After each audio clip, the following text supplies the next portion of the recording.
What do you say we toast our tea to family relations? What's up, guys? Today we're talking about Father, Mother, Sister, Brother, written and directed by Jim Jarmusch. A triptych film revolving around estranged parents with similarly disaffected adult children, Jarmusch explores youth, aging, how we embrace and reject our parents, our own hidden histories, as well as his own career in making art. Before we go any further, I'm going to go ahead and drop a spoiler warning, so now's your time to pause this video, go watch this movie, and then come back and let me tell you how to feel about it. Now, would you like to go with me and see a movie?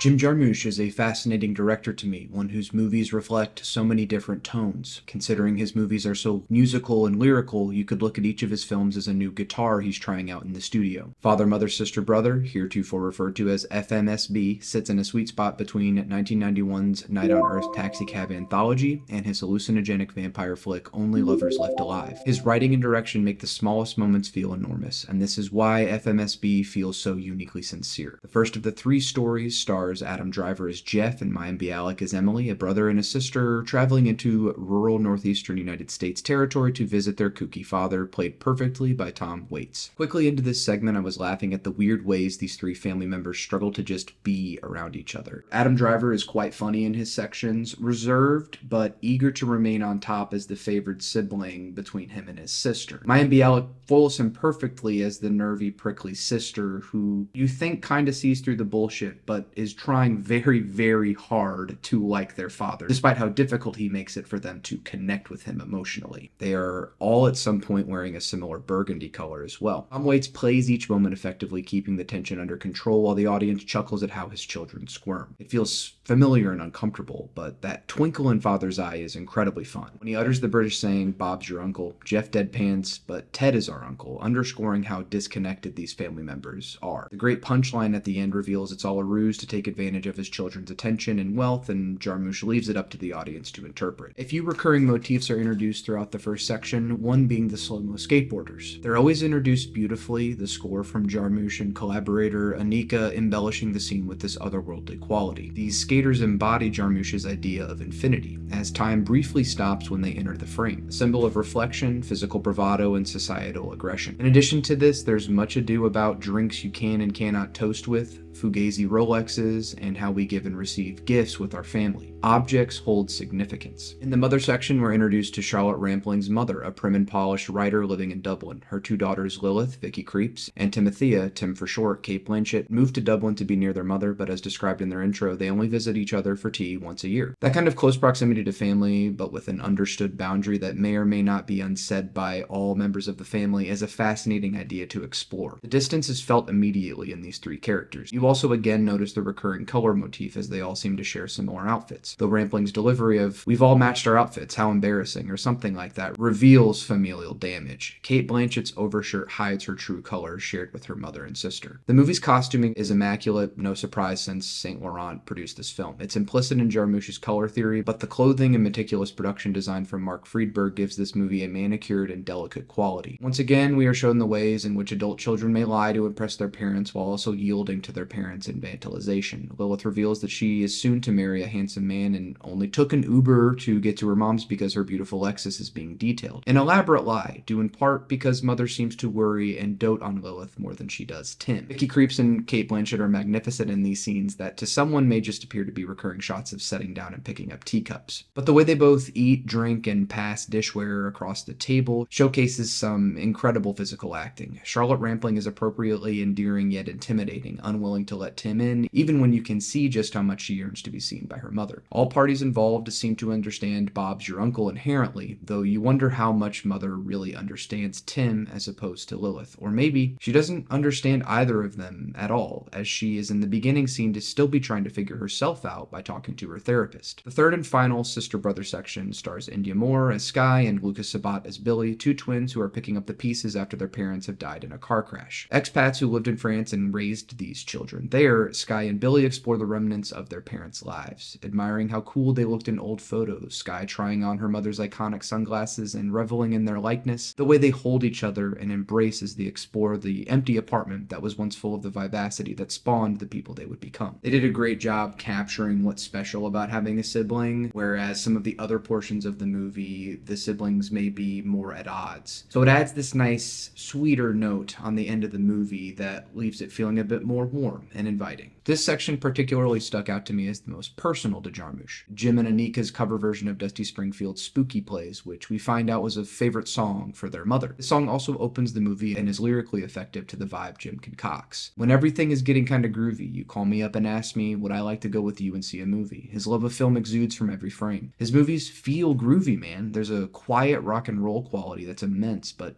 difficult to put into words. We find that Billy did a lot of the grunt work to pack up the apartment and close out this chapter of their parents' lives, and thus support him and Skye in moving on to the next. Skye is clearly a little more emotional and contemplative. She states, life is so fragile, whereas Billy seems happy-go-lucky and ready to take action. I noticed in the storage unit amongst the furniture and boxes an LP copy of Wu-Tang Clan's Enter the Wu-Tang 36 Chambers, which felt to me far too significant to Jim Jarmusch's film history. Putting a record like that into storage, given its musical and cultural impact, doesn't mean nothing. This movie feels like Jim saying goodbye to his youth, but also embracing that the youth will never leave you. It's a somber message. Jarmusch historically doesn't much care if people like his movies or think they're good or even understand them. Much of this movie is people talking in beautiful, empty, or disheveled rooms. That may not seem exciting to many, but cinematographers Frederick Elms and Yorick Lasso captured Jarmusch's vision magnificently. For a movie that could have felt boring, it's paced well due in part to the editing from Afonso Goncalves. Jim's winding down, underlined by the cover of Jackson Browne and Nico's These Days as the credits roll. It's hard to pinpoint what Father, Mother, Sister, Brother is about, but the most important meaning that I took away from it was how we become, remember, and embrace our parents, but also how we actively resist becoming them or embracing them even when they have hurt us. How do we move on as well-adjusted adults, even if we didn't have the best parents, or if we no longer have them to lean on? It's a very tender movie, but one that may not be for everyone. I urge you, however, to give this one a shot, especially if you're already a fan of Jarmusch's work. While some may find this movie unsettling, I found it quite warm and comforting, especially given everything that's going on in the world right now. Being able to look at these minute examples of how families communicate and stumble and try hard to connect even when it seems impossible, I don't know, there's just something endearing about that. As someone who doesn't often like anthologies, I was won over by this one, and especially enjoyed the interstitial psyche sections with the ambient score from Jim and Anika. Kinda like a vibey family playlist interlude. It's a very funny movie, lyrical, with a striking reminder that the greatest connector in our humanity is that we all have these idiosyncrasies, and we probably got those from our parents.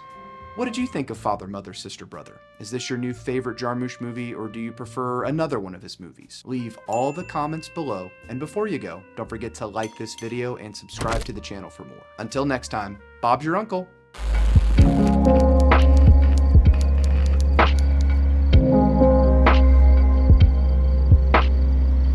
Yeah.